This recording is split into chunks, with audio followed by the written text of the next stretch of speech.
Mark this date, guys, because what you're about to hear may go down as the biggest political takedown in modern American history. Now, for years, they already told us Antifa was just a movement. You guys heard that. A few kids in black hoodies fighting imaginary fascists in the streets of Portland. But tonight, every lie, every dark money donor, every shadowy handshake behind this chaos is being dragged into the light. That's right. President Trump has unleashed the most aggressive financial crackdown ever seen. A whole of government operation designed to expose what insiders are calling Riot Inc., the billion-dollar machine bankrolling far-left violence from the West Coast all the way to Washington, D.C. And at the center of it all, names that you guys have heard of. I'm talking about George Soros, Reid Hoffman, Neville Roy Singham, the ex-Microsoft executive, are now hiding out in Shanghai with reported ties to the CCP. Oh, this thing is deep, guys. In fact, their empire of influence is being dismantled piece by piece. In Portland, the city that once bowed down to Antifa, the streets are turning red, this time with flashing lights and federal warrants. The money trail has been uncovered and the network is collapsing. In George Soros' world, well, let's just say George Soros is in full-blown panic mode now. So grab your coffee, patriots, because this isn't just another headline. This is the reckoning, okay? Welcome to Riot Inc. Exposed. Hit the like button and subscribe. So the footage out of Portland doesn't look like the protests anymore. Kind of looks like liberation, in fact. Now, for the first time in years, federal task forces, local police, and even volunteer auxiliaries, they're moving as one. They're sweeping entire city blocks that Antifa once treated as its personal kingdom. Flashbangs are echoing through the night. Flashbangs are echoing through the streets, and entire city blocks that Antifa once treated as their personal kingdom is just exploding. I'm talking about streets that were once painted with graffiti slogans, riot vans. They're forming barricades. They're cutting off the escape routes while infrared drones are tracking the fleeing agitators from above. It's like a scene from Call of Duty. Comment down below if you guys know what I'm talking about when I say Call of Duty. Now, officers advance with military precision, tagging the ringleaders with laser sights before taking them down hard and fast. I mean, you can almost hear the panic in their voices. Don't move. Don't shove me, man. So this is what they're saying as the mobs are being rounded up, and they're shouting, "No cops," suddenly for protection. The air smells like pepper spray and smoke, but beneath all of this, you can pretty much feel something else. You can feel authority returning. Portland's long night of lawlessness is ending, and America is finally watching as the so-called revolutionaries discover that the revolution has turned against them. Now, what's happening in Portland today, this is more than a crackdown. This is the collapse of a myth. For nearly a decade, Antifa thrived on fear, feeding off of political protection, media silence, billionaire donors who kept the chaos on life support. That's right. They marched in black, masked, and arrogant, believing that no one could touch them. But now their bravado has curdled into desperation. I'm talking about empty safe houses, burned out meeting spots, telegram chats filled with panic. Folks, the streets that they once ruled are now floodlit with police convoys and cleanup crews repainting every defaced wall in red, white, and blue. Storefronts that once were boarded up in terror, they're starting to reopen with American flags fluttering over the doors. Even the longtime residents whisper the same phrase. It's finally over. It is finally over. The mob that promised to burn it all down, well, that same mob is now, they're running for cover, hunted by the same justice system that they made fun of and mocked. And folks, the world is seeing this. Antifa didn't just lose Portland. They just lost their identity. Now, most people, they admit that they don't fully understand their Medicare plan, and that uncertainty costs them a lot of money and definitely a lot of peace of mind. Now, Medicare premiums are set to rise next year, and many Americans they're concerned, they're worried about this. Many Medicare Advantage plans are also disappearing altogether. They're just yanking the rug out from under people. This is why I partner with Chapter.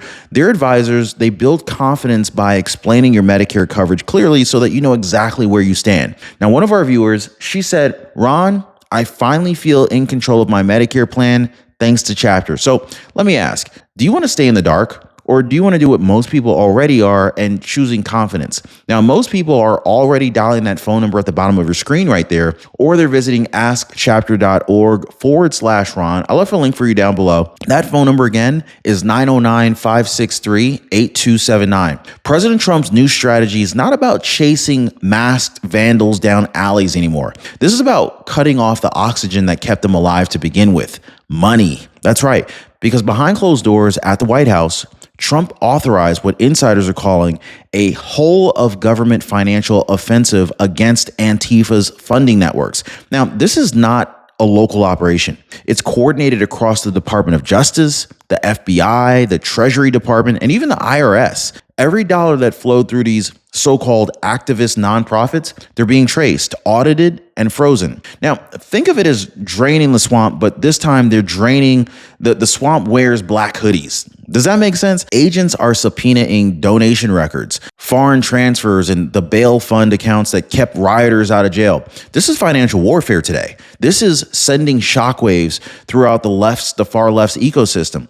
The message from President Trump's cabinet is crystal clear. If you bankroll domestic terror, you're a part of it. And for the first time in ever, the elites funding the fire are realizing that they're the ones about to get burned. Now, what investigators are uncovering, it looks a lot less like activism and more like a corporation, like a billion-dollar entity operating under the radar. They're calling it Riot Inc. And it runs like any Fortune 500 company. They're a marketing division crafting slogans, hashtags, and even viral footage of sympathetic media. So there's a logistic wing coordinating transportation, supply lines, and crowd dispersal tactics. There's a legal department funded by bail organizations that just rush arrested agitators back onto the streets within hours. And yes, there's executive leadership that's hiding behind shell nonprofits and foundation boards. You really can't make this stuff up. This so-called movement, it has payrolls, PR consultants, and social media managers. This is crazy. It's professional chaos bought and paid for by the people who never set foot in a riot themselves. This is why President Trump's investigators stopped calling them protesters and started calling them what they really are: a business model built on destruction. The curtain has been pulled back, and Americans are finally seeing that Antifa's revolution was never spontaneous. It was sponsored. And so now, patriots, I want you to hear this clearly. This is where the story gets dangerous, okay? Because the names that are being exposed, they're not some random activists.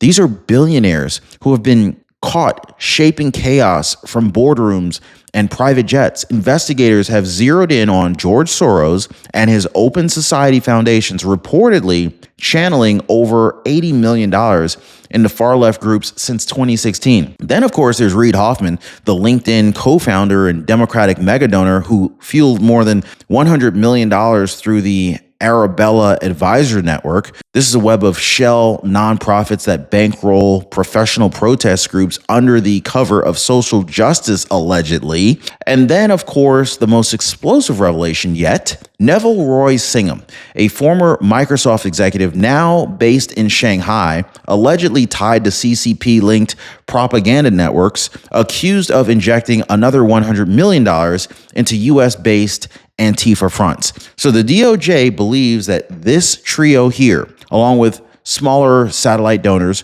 effectively ran a financial cartel disguised as activism. The result? An imported ideology bankrolled by globalist elites and foreign interests, now staring straight down the barrel of President Trump's justice machine. So the dominoes began to fall when the Government Accountability Institute, led by Seamus Brumer, released a bombshell report tracing more than $100 million in taxpayer funds that somehow ended up inside Antifa's linked networks. How? Through a maze of indirect grants, nonprofit partnerships, and quietly rebranded organizations posing as community initiatives. The GAI investigators called it the Protest Industrial Complex, a complex system that turned outrage into income. Their whistleblowers detailed how government money was laundered through social equity grants only to reappear as bail funds, travel stipends, and propaganda budgets.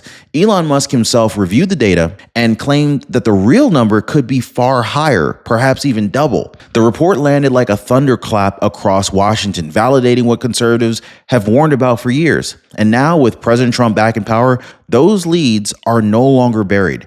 they're now acted on. Every transaction, every donor, every tax filing is now under review.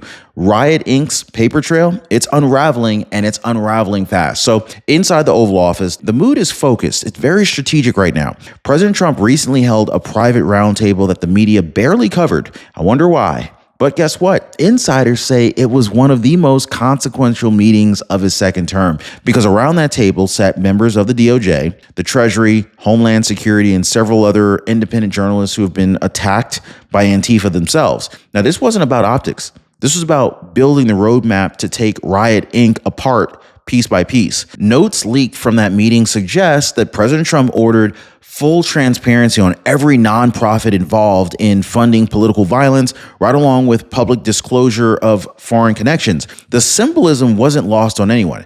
A president once accused of encouraging chaos, he's now dismantling the very networks that profited from it. And while CNN pretends that the meeting didn't happen at all, conservative media calls it the Accountability Summit. This is the moment where the White House declared open season on dark money. Now, for the left's financiers, the roundtable wasn't a meeting. This was a warning shot. Now, what followed that meeting is the sharp edge of law enforcement. President Trump's Justice Department has authorized the use of RICO statutes. Typically, these are reserved for organized crime against groups and nonprofits proven to coordinate or fund violent acts. That's right, guys. Riot Inc. is being treated like the mafia. The Treasury Department and the IRS have joined the effort, combing through 501c3 filings, donor disclosures, and tax shelters used by activist networks. Any charity or foundation caught bankrolling political violence risks losing its tax-exempt status, and that is the death blow for most of these front groups. Suddenly, community bail funds are freezing accounts. Human rights nonprofits are scrubbing websites. Even corporate backers are lawyering up. When the IRS comes knocking, the champagne socialists panic fast. Trump's message couldn't be clearer. Hiding behind nonprofit paperwork won't save you anymore. In fact, the shield of philanthropy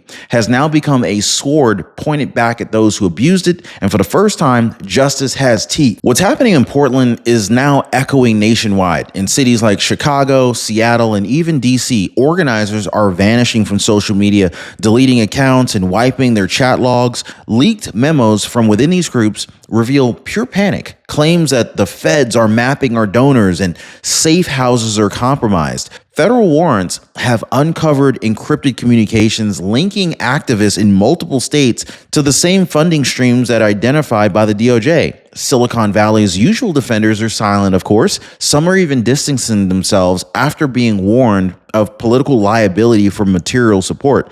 It's the ripple effect of accountability. When President Trump's team called it a whole of government crackdown, they meant it. Financial, digital, and legal fronts combined. The chilling effect isn't on free speech. It's on organized anarchy. And across the nation, the message is spreading. If you took the money, if you coordinated violence, you're next. The network isn't collapsing from pressure. It's collapsing from exposure. Now, the fight isn't just about Portland or Antifa. It's about economic warfare on a global scale. When President Trump announced new tariffs on China last week, analysts thought it was only about trade. But insiders say that it was a part of a coordinated strike, cutting off the CCP-linked funding pipelines that are fueling far-left activism in America.